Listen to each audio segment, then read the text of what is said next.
graduate student at Portland State studying political science. I was an editor at the student paper there, a very progressive paper, and I was assigned to cover the election night demonstrations. Well, the elections night protests turned to riots, 3 days of violent rioting in Portland, and it was the first time that I saw groups dressed in black with their faces covered. This is 4 years before COVID. Some of them were waving the black flag of anarchism, some the red flag of Marxism. And within seconds, they would ravage one street to another, to another, to another. And the next day, I would read the legacy media, which I still read at that time and looked forward to, and I looked up to those journalists. And I was really shocked to see that the narrative was that these, in my view, anti-democratic political violence was legitimate acts of protest because people were concerned about racism or all these other lies. And so for the next 4 years, I just continued going out with my video camera. I thought, look, people can ignore what I write because of spin, but videos can quite speak for themselves.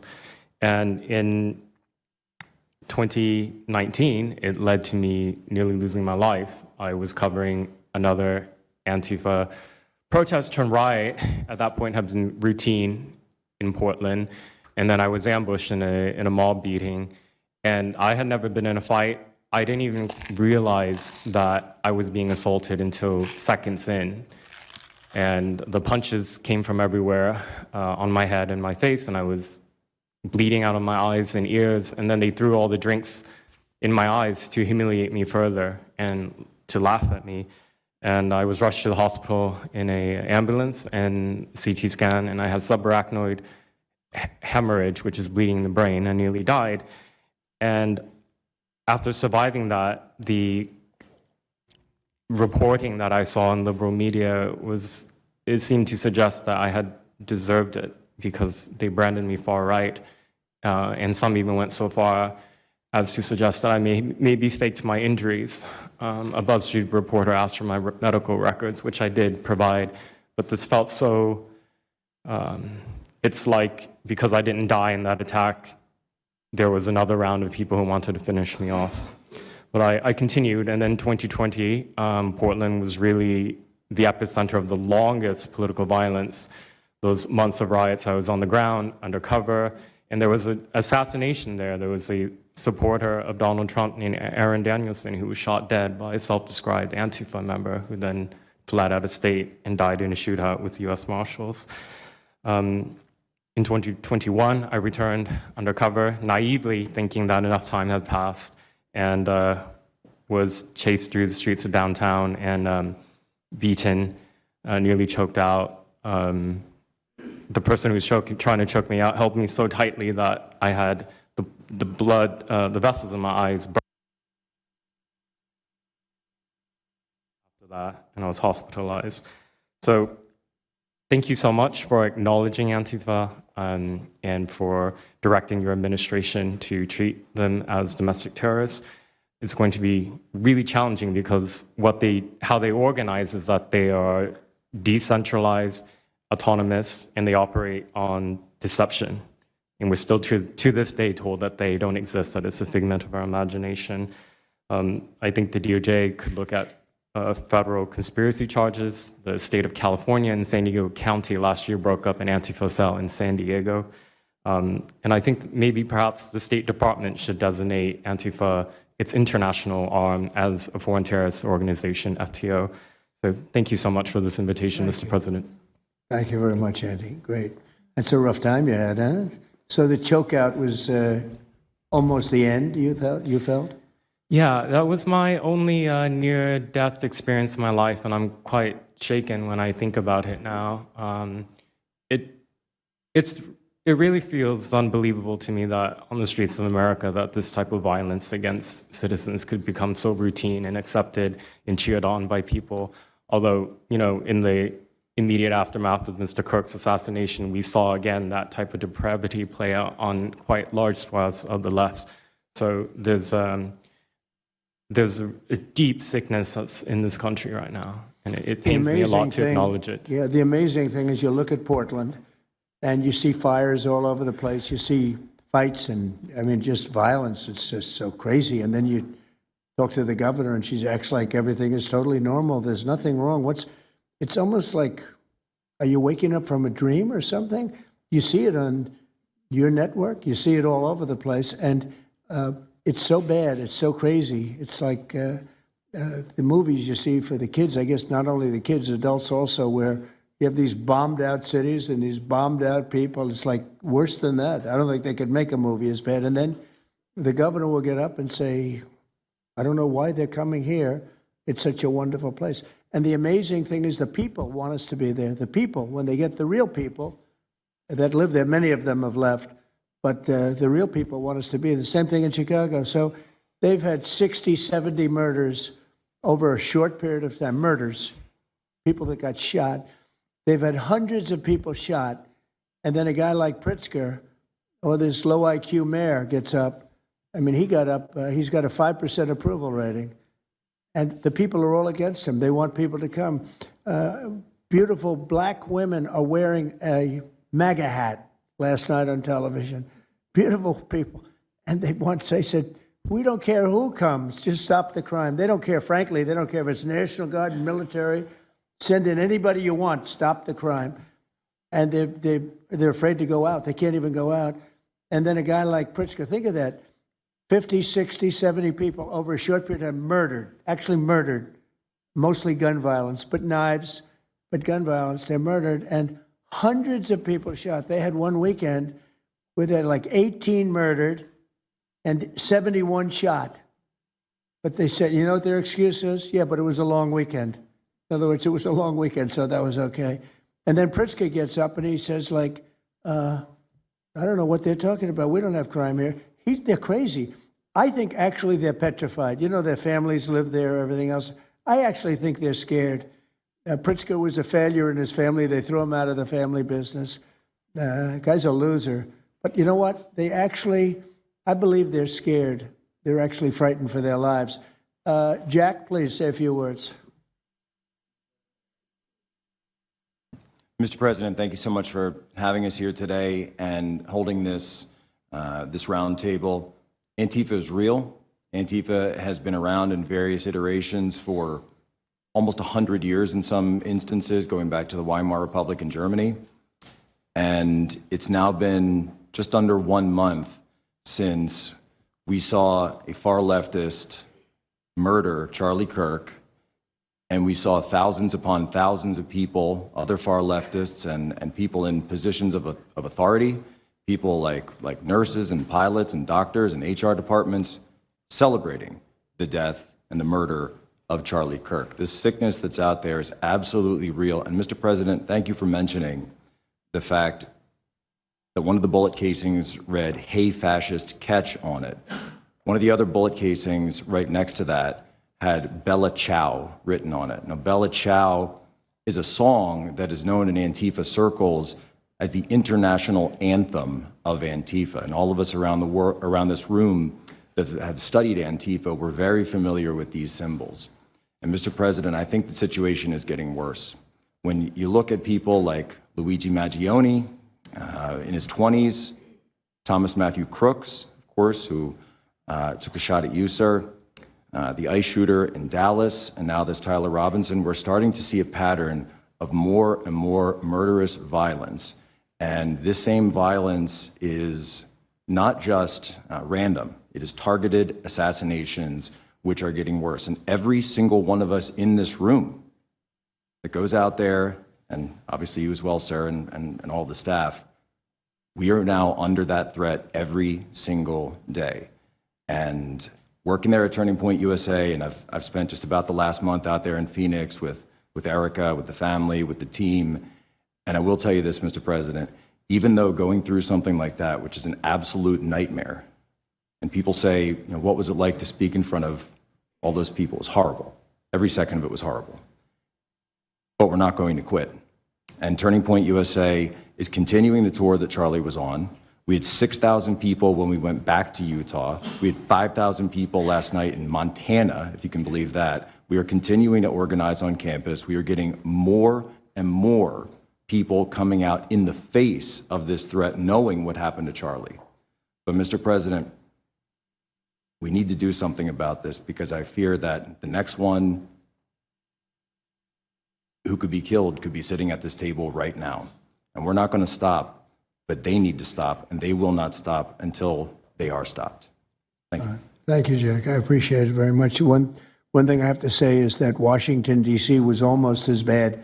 I don't know what could be worse than Portland. You don't even have stores anymore. They don't even put glass up. They put plywood on their windows, but most of the retailers have left. But Washington, D.C. was so bad, and Pam, I'd say it took 12 days to really make it pretty good and a month to make it great. And now people are going out to dinner. The restaurants are booming. They don't have enough seats. They're opening up new restaurants because many of them closed. And people are walking down the street totally safe. A reporter, I'm not sure if she's there. I can't see somebody reported it. She is. She was violently assaulted. And I don't know, she tends to be somewhat liberal, but she wasn't liberal on this one. I appreciated your honesty, but that won't happen again. It won't happen again. You're lucky you're alive, frankly, with what happened. I know exactly what took place. So Washington, D.C., our capital, we thought we'd start there appropriately, and it's safe, and people are so happy. They're so happy. And now it's a couple of months. I went to dinner there. I felt totally safe. I gave a press conference right in the middle of the street, which I don't think Secret Service was thrilled about. But, I'll tell you what, I wouldn't have wanted to do it 6 months ago. It's incredible what happened. Now we're in Memphis. As you know, we're having a great impact in Memphis. It's been only a week, but it's, Cash, I hear it's been amazing what's happening there just very early. But you take a look at D.C. and you take a look at some of the other. We've had a big impact there. What we haven't said, because Pritzker said, well, crime is going down in Chicago. Well, 5 months ago, Cash went to Chicago with a lot of FBI agents just to prepare it, so that we went in with, I guess you could call it a surge, call it whatever you want, but would be even more effective. And we're going to be doing that, and very, very strongly doing that, because Chicago is a very unsafe city. It's a great city. The head of the Union Pacific Railroad said, sir, please save Chicago. It's a great city. It can be saved. Other cities are gone. I mean, they're lost. They can get better, but they're just really, they've been so decimated. But I'm so proud of what they've done so quickly in D.C., and it's taking place quickly in Memphis, where we were asked to go by the mayor and by the governor. And it's really incredible what we can do and how fast we can do it. Let's go for two more. Would you like to go? And then Katie, you'll go. Okay, please. Yeah, thank you, Mr. President, for having us here. And not to sound like a broken record, but it needs to be said that Antifa is real. Yeah. It's real. It's a threat. I just saw them last weekend over in Portland while they're causing mayhem over there. And the reason why they're such a big problem is because we have Democrats and a lot of people in the mainstream media refusing to acknowledge that they even exist, right? So how can we as a country begin to address it if we have large swaths of these people who are supposedly decision makers and people who are supposed to inform? They don't want to say that it exists. Because the common argument is like, well, they're not a real organization because there's no national leadership. They don't have a national headquarters. So how can law enforcement go after a group that doesn't exist like that? Well, law enforcement goes after criminal groups that organize to rob banks or do smash and grabs. They don't have a registered LLC. They don't have official membership cards. They don't have, a business address. But law enforcement still goes after them because they're working as a group. These people don't just show up, randomly at the same time to do the same thing, dressed in a very similar fashion, espousing the same ideology. And they say, well, it's an ideology. It's like, well, yes, it's an ideology because there's people alive, present, that believe in it, and they're acting on it. And so I've been very well aware of what Antifa's been doing. I was very busy during the riots in 2020. That was probably my most exposure to them prior to this year.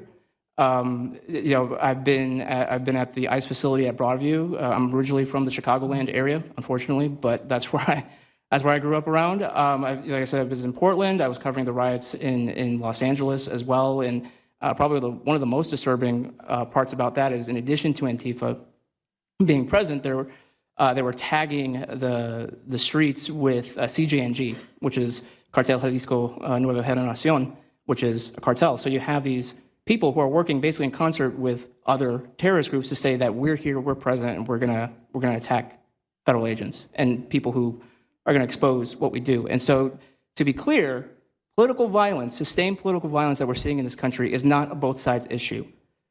I was, I was at Charlie Kirk's memorial in Glendale recently. Conservative gathering, totally peaceful. It was the most peaceful gathering that I've been at. Every other time that I've been covering violence in the streets, just this year, just this year, it's always been from left-wing people, radical left-wing people. And it's not even just Antifa anymore. The shooting that happened in, the defensive shooting that happened in the Chicago area, that wasn't someone dressed in black bloc. That was just somebody that had taken upon themselves to go out and try to interfere and ram federal vehicles. So people are becoming more and more radicalized, and it was to be expected, unfortunately. And the reason why we're in this position today is because after I was done covering the riots, I was at the border from the San Diego sector all the way down to the Rio Grande Valley sector, covering the border crisis month after month. And we all knew the solution to that. We all knew why it was happening. It's because, well, it's racist to have a border. It's like, well, actually, it's not, but okay. And so it required you to come back into office and to fix the problem, but it's no longer just a border issue. It's a nationwide issue, and that's one of the reasons why you got elected back into office, because thankfully the American people said we're not going to deal with it anymore. But unfortunately, there's a lot of people, as we've seen, who are willing to take to the streets to do violence.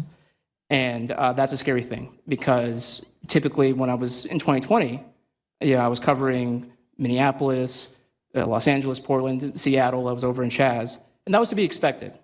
But now, because the issue of immigration, illegal immigration, is so widespread, riots can happen anywhere. Attacks can happen anywhere. So that's why it was weird kind of going back to my home state to cover this violence. I mean, just after the Dallas shooting, they were chanting outside Broadview, shoot ICE, shoot those, efforts, shoot those efforts. So I'll just leave that. Thank you so much again for having this. This is very dangerous. We don't work for companies that have billions of dollars. We're running and gunning often on our own. We became friends. A lot of us are friends because we would see each other all the time, and we became friends because we wanted to have someone watch our back while we're out there. Because like I said, we're just out there. And but we'll continue to do it because it's an important topic. It's an important issue. The American people deserve to know what's happening in these chaotic situations, and we're more than happy to do it. So thank you, sir. Great job. Thank you very much. Katie, please. Hi, Mr. President. It is an honor being here today, and I first wanted to start by thanking you guys for designating Antifa a terrorist group. It's exactly what this group is. It's a long time coming. I'm an investigative journalist from Seattle. I work for the Post Millennial alongside Andy No and Jack Posobiec. I have been infiltrating Antifa cells in Seattle and Portland for the past decade. I know their inner workings, and Antifa uses extreme political violence to crush the civil rights of their political enemies and believes that violence is justified by any means necessary. But today, I want to focus on what is happening in Portland at the ICE facility. I've been covering this for the past 4 months, and this is a call out to corporate media who has completely ignored this story or has falsely reported on it. This is nothing short other than a sustained attack on the United States, which is being supported by Democratic elected officials. The Portland Police Bureau has completely abandoned several blocks outside the ICE facility, giving away their jurisdiction to a terrorist group who has spent the past 4 months harassing, assaulting, and intimidating anyone they perceive to be against their cause. Not only have federal agents been relentlessly assaulted for more than 100 consecutive days, black-clad anarchist militants concealing their identities behind black facial coverings have been assaulting reporters just for trying to cover their crimes. Today, I am sitting here with a black eye and a concussion after being violently hit in the face with a metal pole while reporting outside the ICE facility just this past week. After the attack, I immediately went to three Portland police officers who refused to detain the suspect. I took the time to chase down the suspect in the streets, had her held for 35 minutes. I was waiting for Portland police to come, and they never came. Then that's what opened my eyes to what this group is actually doing. I watched 20 Antifa militants help my assault suspect escape into an Antifa safe house that is 1 block away from the ICE facility. And this safe house is where Antifa-affiliated protesters are conducting paramilitary operations. It's where they're arresting, they're showering, they're eating to continue this occupation. I have staked out this safe house and have observed shift changes. This group is highly organized. It is being funded through mutual aid groups, and they have no plans of stopping. Residents living across the ICE facility have been held hostage by Antifa. They're begging for federal intervention. The city refuses to help, and they want you, President Trump, to come in and restore law and order. I want to stress the importance of taking this situation seriously, because when I first started reporting on this occupation, I went undercover in Black Bloc. I talked to these Antifa militants. I lasted for about a month. They believe that ICE agents are the Nazi Gestapo who need to be killed. They told me that directly, and I think that if this situation is not taken as seriously as it is, it's just a matter of time before someone gets killed. And thank you for having me. Thank you, Katie. That's pretty incredible.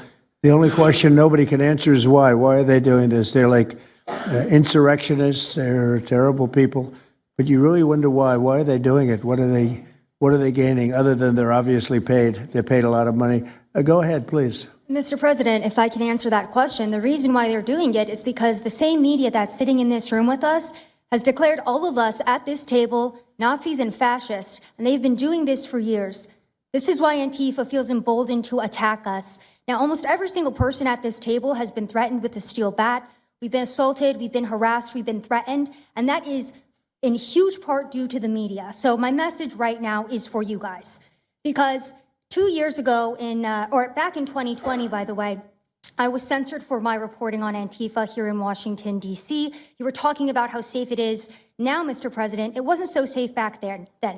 Back in 2020, I watched as a father was being mobbed and surrounded by Antifa members as his terrified, crying children looked on and the police here did nothing. I watched as a woman had her hair violently ripped out of her skull simply for waving an American flag on the streets of Washington, D.C. And by the way, if you guys try to go and find any of this footage, you won't find any of it because Twitter deleted all of it because our president shared my reporting and they deleted my entire account immediately after. So now, if you want to know what happened in 2020, all you're going to see is the media headlines that said that it was fiery but mostly peaceful. Thanks for that one, CNN. The reality is that it was an extremely violent period of time, and for the last 10 years, Antifa has been wreaking havoc on law-abiding and innocent American citizens, and it needs to end. Now, I'm with Turning Point USA. It's an honor to be here, Mr. President. Thank you guys so much, everybody in the administration, for giving us a seat at the table, because the media has not only been demonizing us for so long, but immediately after the brutal assassination of our founder, Charlie Kirk, our Turning Point USA chapters have seen an uptick in violence across the nation as Antifa chapters that are embedded in our universities go and target them. It's been extremely difficult to report on the ground, and for a long time I was afraid to go to Portland because I knew that the only people who would have my back, like Julio said, were one of my friends on the ground because there is no police force there. I was terrified to go because I knew if I got shot or stabbed, and I have been assaulted, I've been mobbed and robbed in Austin, Texas by Antifa, that nobody would come to help me. So my plea to the entire administration, especially to the DOJ, is every single radical left-winger who is in front of the ICE facility in Chicago, in New York, in Portland, please make sure that you use the full force of the law to come after each and every single one of them, because it is us being soft on left-wing violence that has fomented all of the terror that we have seen in this country, and it is the left wing getting away time and time again with assaulting law-abiding American citizens that has led us to this place. So truly, to the Americans that I speak to on the ground, they feel completely abandoned by their state and local government. So please step in. You have Americans begging for the National Guard, and to the media over here, please report on the truth. Please do your jobs. I'm an American citizen. Everybody at this table simply views ourselves as American citizens who have an iPhone and the will to actually tell the truth. So please take your job seriously and tell the truth to the American people. And thank you for letting me be here on behalf of Charlie to continue his legacy of cleaning up the country. Thank you, Mr. President. Thank you very much. Appreciate it. Wow, you feel very strongly, I can see. I'm mad. I got beat up so many times, Mr. President. My friends have gotten beaten up, and I want to cry right now from happiness because we have been completely ignored for so long. For almost 10 years, we've been getting assaulted on the streets. I have watched children cry as their parents have been attacked on the streets. That should not be happening at our nation's capital. So please, again, the DOJ, please utilize the full force and go after each and every single one of these people. Fantastic. Thank you very much. Great job. Impassioned. That's important because you should feel like that. Please, go ahead. Mr. President, thank you for having us here and bringing together this panel of brave journalists, everybody on this side of the room.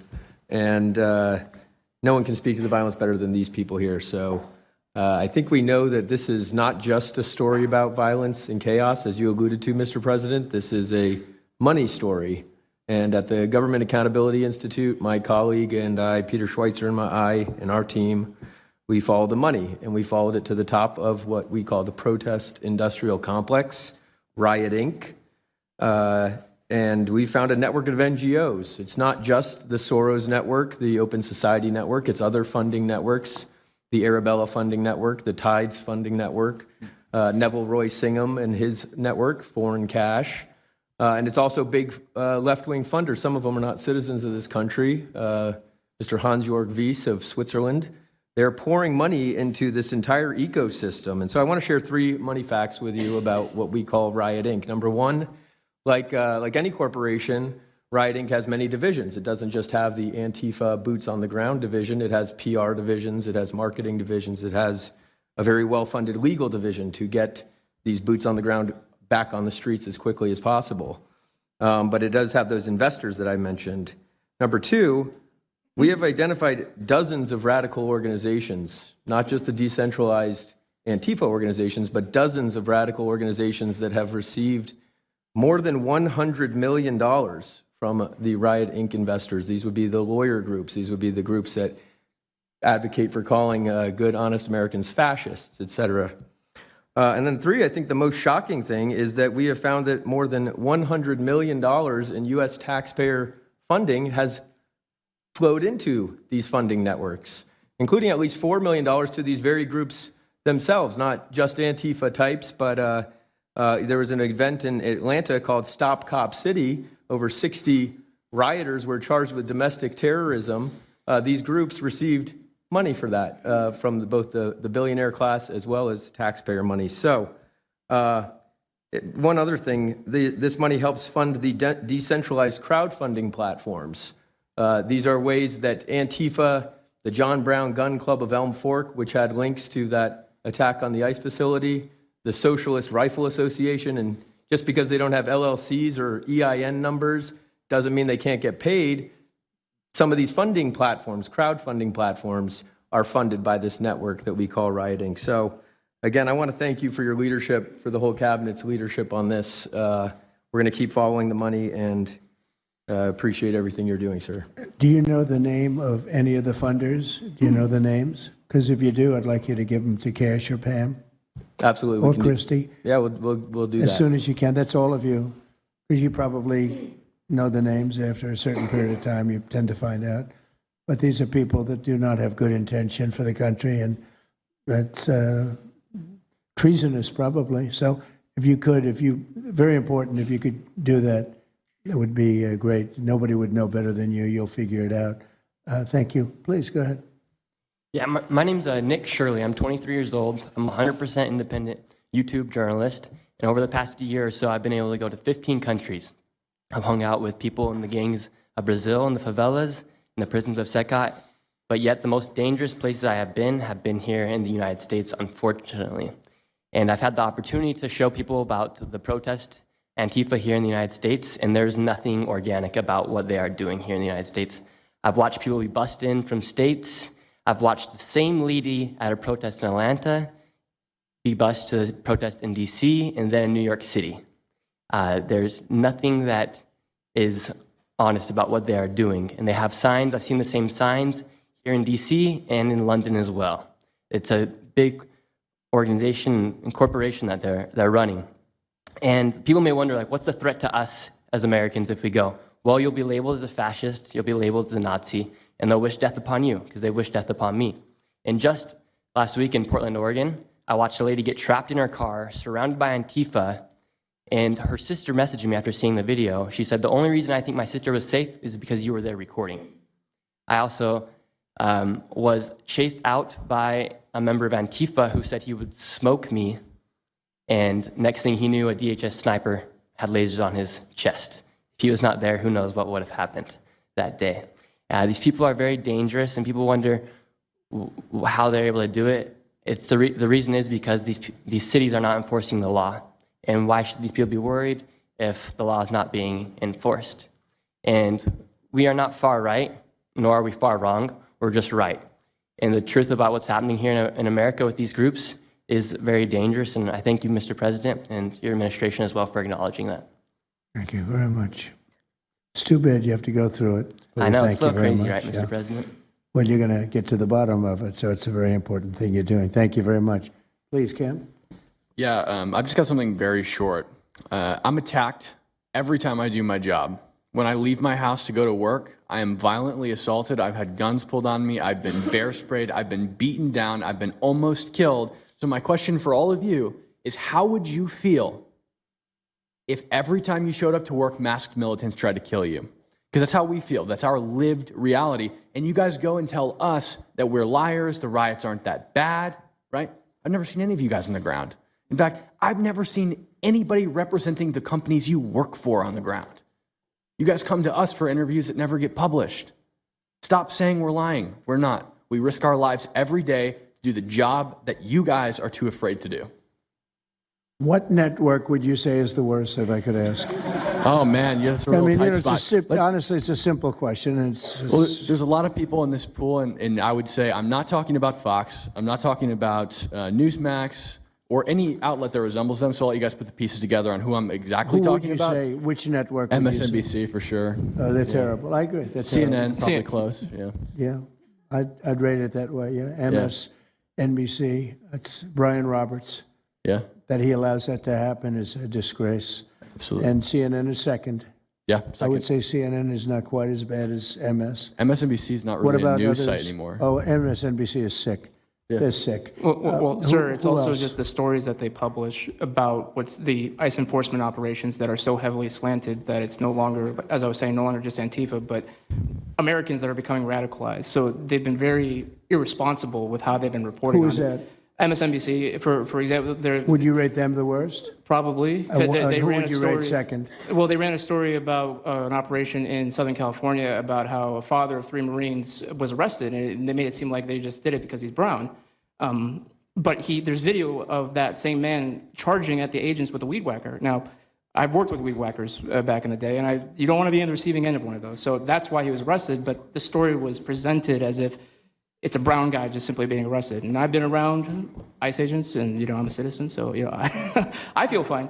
But it's just that's why. It's not just Antifa. It's not happening in a vacuum. It's No, it's multiple working in factors. conjunction. I think they work in conjunction with some of the media. I think ABC is very bad. I think NBC is very bad. And CBS has a new owner. So we have hope for CBS. CBS has a great new owner, my opinion.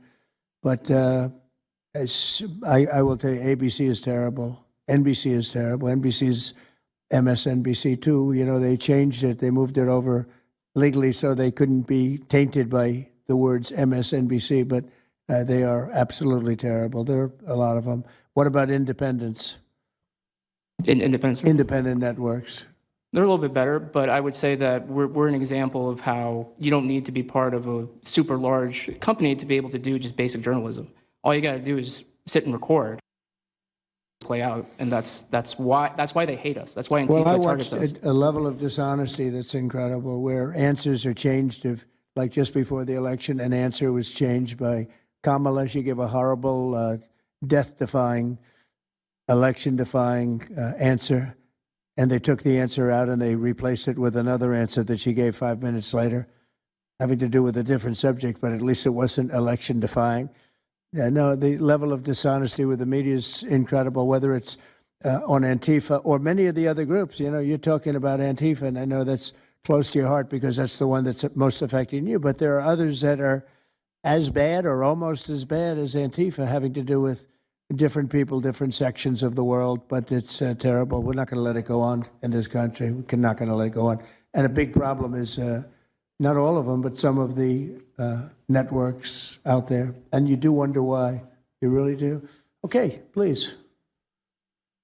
Go ahead. Yeah. Mr. President, thank you again. Thank you. My name is Jonathan Choe. I am an investigative reporter for Frontlines Turning Point USA. I'm also a senior fellow at Discovery Institute in Seattle. And I cover far-left extremism as well as the homeless drug crisis in America. And I find it oftentimes those worlds intersect. And hot off the presses, what I wanted to bring to your attention today is a report from a Capital Research Center here in DC in conjunction with Discovery Institute. They just put out this study right now. And what it shows is that Antifa is heavily embedded in the homeless and housing nonprofit sector. In many cases, the homeless industrial complex is running cover for Antifa. Antifa is benefiting from American tax dollars, and they're essentially being used as the muscle. Let me give you an example. There's a group called Stop the Sweeps in many U.S. cities right now. They get in front of encampment sweeps. What they're doing quietly is they're bringing in Antifa militants to manufacture a crisis to make the police look bad. Another group right now that is behind Antifa and working with Antifa very closely, based on the research that we have right now that we're going to give to you and your team, are the Democratic Socialists of America, also known as DSA. Again, these far-left progressive groups tend to be aligning themselves with Antifa. So finally, in closing, what I wanted to thank you again, Mr. President, is that a few months ago, earlier this year, you put out an executive order on homelessness and the drug addiction crisis in America, and that's sent the entire homeless industrial complex on the run. You have absolutely moved the needle and changed the game. But what's also come out, again, is that there is a connection, a deeply embedded connection with the homeless housing nonprofit game in America, connected to Antifa and the far-left activists. And finally, I just wanted to say that all of our resources at Turning Point USA and Discovery Institute are at your disposal, and we will continue, again, to carry on the legacy of Charlie Kirk. He would have wanted us to pursue and chase the story. Well, he was a good friend of mine, as you know, and he helped us get elected. Us, it really is us. It's even some of them, but not too many of them, not enough of them. And did you notice when we mentioned CNN and MSNBC, the cameras went off. Two of the cameras immediately went off, but they're not going to cover it anyway. The problem we have is that this is a very important meeting, but you'll see very little press about it. These are major statements being made by major people, including the people right here, and you're not going to see too much about it. They don't like to cover this kind of thing. So it's very dishonest what's going on there. I think the press is a big factor.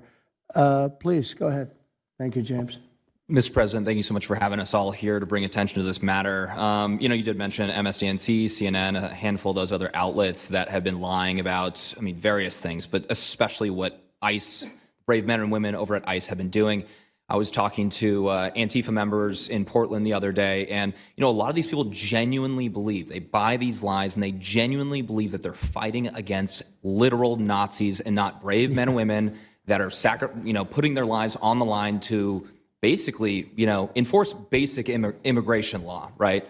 That everyone seemed to agree with up until maybe a few years ago, a handful of years ago. So once again, thank you so much for having me. My name is James Klug. While my primary job is traveling around the country, having conversations with Americans about various political topics and issues, I have had a lot of run-ins with Antifa over the last 5 years. And I do think that Antifa is a primary reason why many conservatives are afraid to go out and protest and make their voices heard and maybe bring friends and family to a demonstration and exercise their First Amendment right, because they are literally deathly afraid. And I talk to these people all the time. They're afraid of militants showing up in black bloc and hurting them and their families. And, I've personally witnessed Antifa assaulting hundreds of police officers. I've witnessed them firebombing police departments and federal property. I've witnessed them making death threats against federal agents, police officers, journalists. I think I've witnessed every single person here, maybe not personally, but I've seen them get, hunted down and attacked. And so, this is a group that is responsible for a good percentage, if not a majority, of the violent riots in 2021 and 2020 when Democrat mayors had a kind of a hands-off approach with these left-wing militants. Just as a quick reminder for everybody, we're talking about dozens of murders that happened in those riots. We're talking about billions of dollars of damage to property and communities all over the country. We're talking about thousands of officer injuries. So this isn't just like some little thing that they're, oh, they punch a journalist here and there. No, they're responsible for a lot of damage and a lot of people that have, unfortunately died and basically suppressing people's voices, And so what I did want to talk about is to get this footage, almost every single person in the room here, to get this footage, you have to go undercover because you are at risk of being beaten or worse. You have to go undercover. You have to film low key to capture them committing crimes. This is stuff that the mainstream media was not doing and has not been doing. They'll show when Antifa is maybe, it's a little bit more peaceful, and they'll show when it's more mellow, but they'll remove the cameras when things get violent and it's actually dangerous to be here. And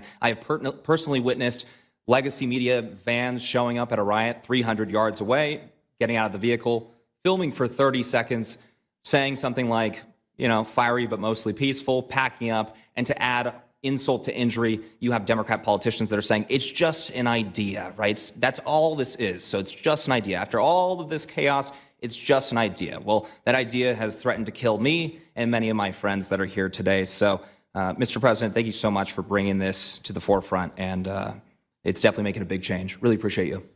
One question. So why is it there are numerous groups? I mean, Antifa is terrible, but you have other groups that I guess probably are almost as bad or just as bad.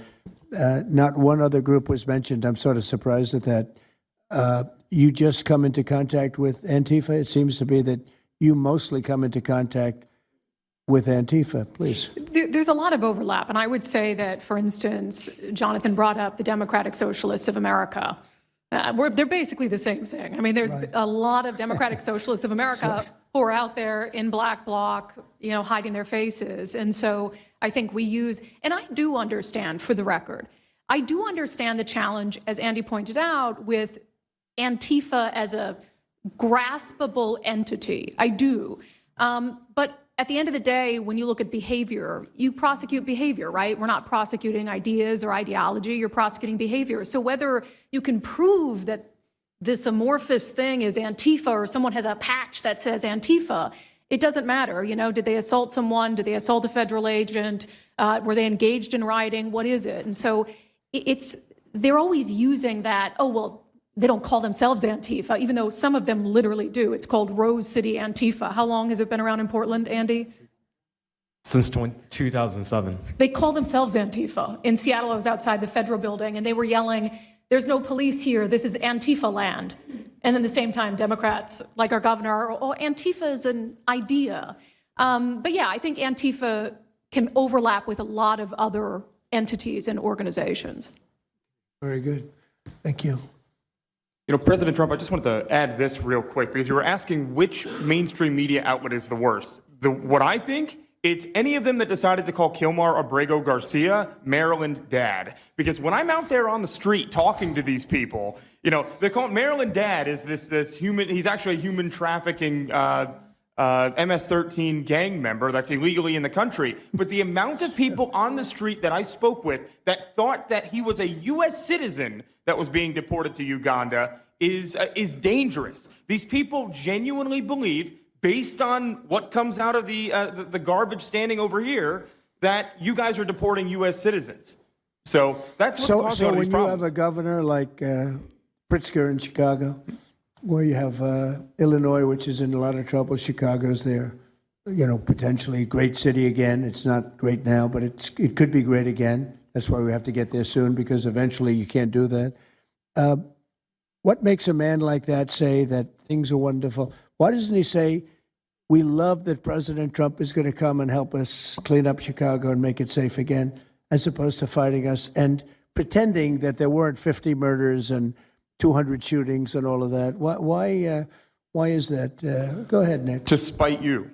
To spite you, to spite the administration. That's simply what it's about at this point. Because, if you go and talk to some of these citizens, like I'll use Portland as an example again, because I've been there for so long now. You talk to the neighbors that live in the apartments next door to the ICE facility.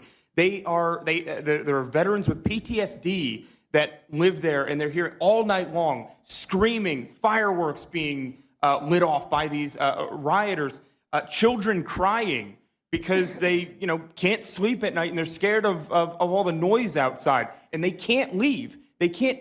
They got a lease. You can't just leave. These people aren't wealthy individuals, and that's one of the major problems here. And these people are afraid to come out and speak out, and they're getting no help from their government at all. They've been begging for the noise ordinance to be enforced outside of their apartment complex for months now, and the city of Portland has ignored them every single time.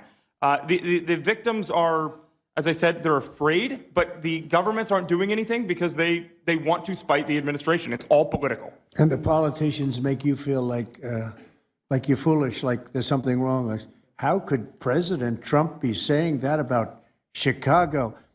And yet the night before you see that, 11 people were shot, 5 people died, and you have him talking about like it's a wonderful situation. They make you feel guilty. And a lot of people don't get over that. They just don't get over it. I think they convince the people. Do wealthy people leave too or not? Places like Portland, are the wealthy people leaving? People that can leave, are they leaving? I think that they're moving to the areas that have been gentrified. I mean, the Oregon governor, when she was saying, we don't need Trump here, she's walking around. It's a very tight shot, if you notice that. And she said, Portland's just fine. Look at me. And they'll focus on the couple areas of Portland that are very nice. That, and there were explosions in the background. Yeah. I mean, there was a reason they cropped it in. Explosions in the background. Sir, Anybody have anything else to say over here?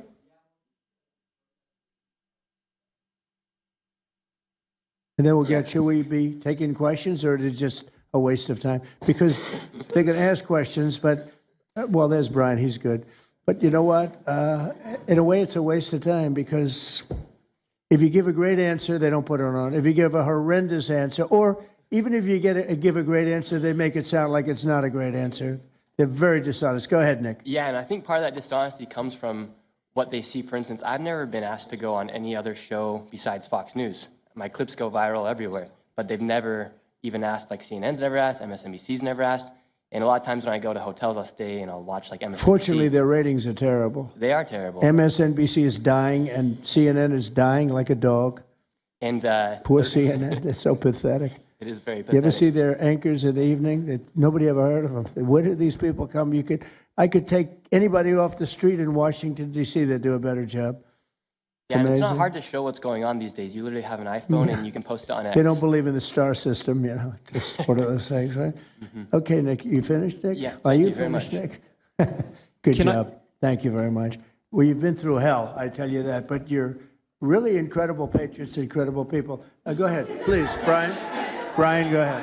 I'm so thankful for each and every one of you here right now, and I'm very grateful that my network, Real American Network, is part of you. For many of you, Jack Posobiec, you have a show on a network. Many of you, Savannah, have appeared on a network as well, so thank you for being here.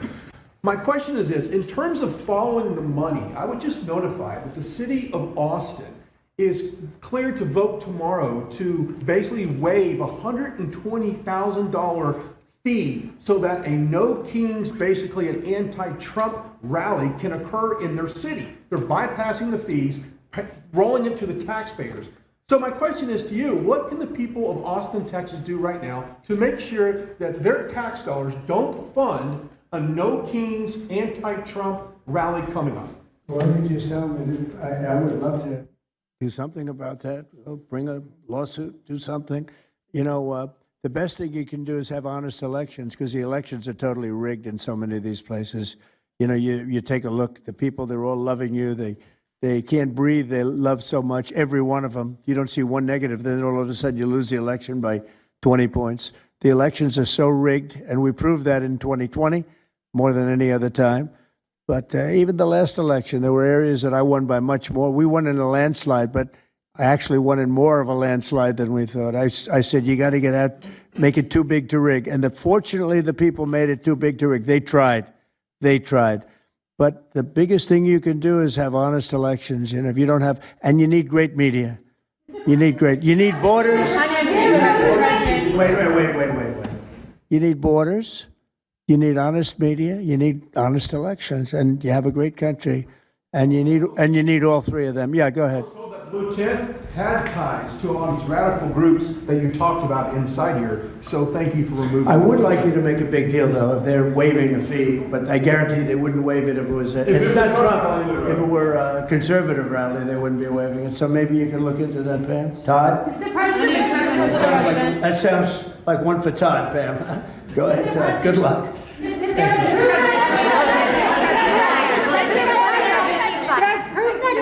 Actually, Who are you? I am with What network? I'm with Al Arabiya. It's an Arabic network based in Riyadh in Saudi Arabia.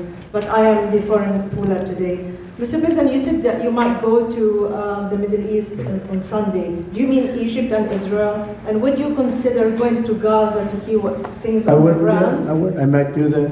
I may do that. We haven't decided exactly. I'll be going to Egypt most likely. That's where everybody is gathered right now, and we appreciate that very much. But I'll be making the rounds, as the expression goes. I probably will. Mr. President. Go ahead. Just to clarify, you said you might go to Gaza. You're saying that's the first topic. I'm representing the TV pool, but I'm with NBC, sir. That's too bad. Okay. Well, just to clarify, you said you might go to Gaza, and then the second question I had earlier today, you said the mayor of Chicago and the governor of Illinois should be jailed. Have you asked the Justice Department to look at possible charges? No, I've seen the law, and when you have a group of people where the police call off the safety for ICE officials, I've understood that, and I've read it today in numerous journals, that's illegal. What they did is I guess it was ICE, Christie, right? They were under threat, and the police were helping beautifully, and it was fine. And then all of a sudden, a woman was on the line saying, "Everybody, move back, get out." And they were given an order by the second person in the police department, and the governor knew about it, the mayor knew about it. I understand that's a criminal offense. Do you want to comment on that, Christie?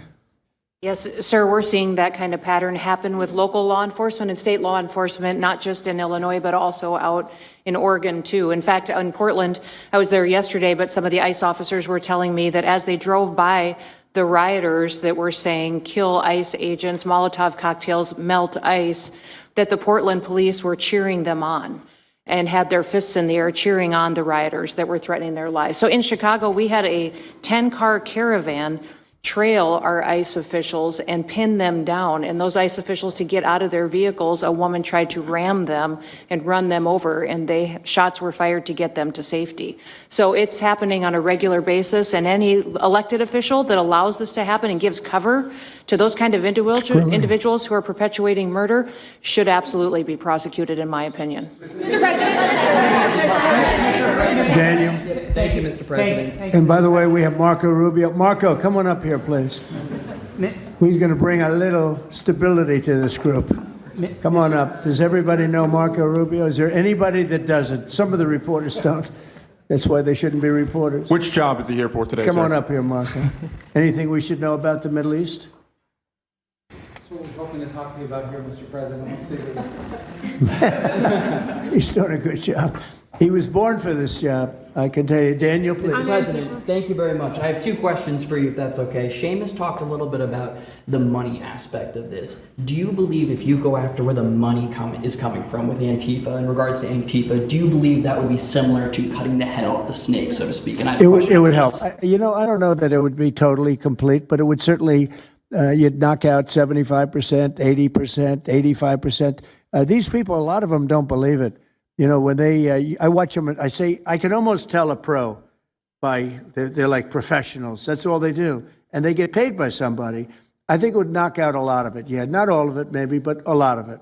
And then a follow-up to that is A lot of the people who we've listened to over the last hour, they've emphasized that Antifa, it's not necessarily this big organized thing. It's a bit ambiguous. It's deorganized. I think that's one of the words that Andy used. What is the challenges of going after a group that makes it intentionally difficult to go after and find? That could be for you, the Attorney General, anyone up there. Well, they're smart people, and they deceive.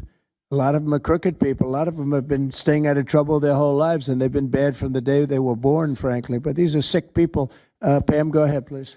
Well, they're smart, but they're not smart enough. Oh, my microphone's broken. They're smart, but they're not smart enough. They have been covered by these liberal cities for so many years. And that's why we're all working with Treasury, with all these different departments to find the criminal conspiracy. Okay. I'm just giving. Yeah, I was just given a note by the Secretary of State saying that we're very close to a deal in the Middle East, and they're going to need me pretty quickly. So I will take a couple of more questions. Please. Thank you, sir. I also have two questions for you, if I may. Have you given any more thought to possibly suspending habeas corpus to not only deal with these insurrectionists across the nation, but also to continue rapidly deporting illegal aliens? Yeah, it's suspending who? Habeas corpus, sir. Oh, I don't know. I'd rather leave that to Christie. What do you think? No, sir, I haven't been a part of any discussions on that. All right, go ahead. In the ceasefire This is negotiations. CNN speaking, by the way. So, Are you this personally is one participating? of the worst reporters that you'll ever. I don't even want to take a question. It's a waste of time. Go ahead. How will you decide which workers get back pay and which workers do not? Well, we're going to see. Most of them are going to get back pay, and we're going to try and make sure of that. But some of them are being hurt very badly by the Democrats, and they therefore won't qualify. Go ahead, please. What will the administration do to foreign Antifa organizers and funders who are located overseas? Go ahead. In the yellow, please. So the Nobel Peace Prize will be announced on Friday. You've been nominated by many world leaders. By many, many countries. That's many right. countries, as well as the hostage families. Do you think you will win? I have no idea. I mean, look, I did settle. Marco would tell you we settled 7 wars.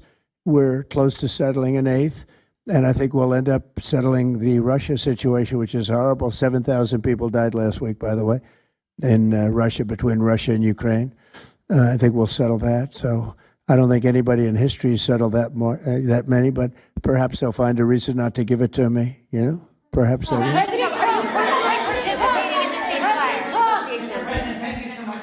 Thank you. Going to the shutdown quickly, what is your position on the extension of health care subsidies, which is what Democrats are asking for? All I want to do is very simple. I want to get the country open, and then we're going to discuss that. And we'd like to, Obamacare is a horrible mess, and it has been from the beginning. We want to make it better, stronger, even if it costs more money, we want to make it better. The Democrats want to make it worse. The Democrats want to approve health care for illegals coming into our country, many of them coming in from prisons and mental institutions and drug dealers. They want to give them health care. We don't want that for our people because that's going to destroy the health care that we already have. We'd like to make Obamacare better for people, less expensive and better health care. Yes, ma'am. Mr. President. I'm wondering if you've been briefed on the organization and funding of Antifa, and if so, what have you learned? I have been, and they have pretty good knowledge, but they're going to have a very good knowledge. And I really ask these very brave patriots that we're surrounded with today to let us know, because I think you probably have some pretty good ideas. And even if you're not sure, let us know and we'll figure it out, okay? If you could do that.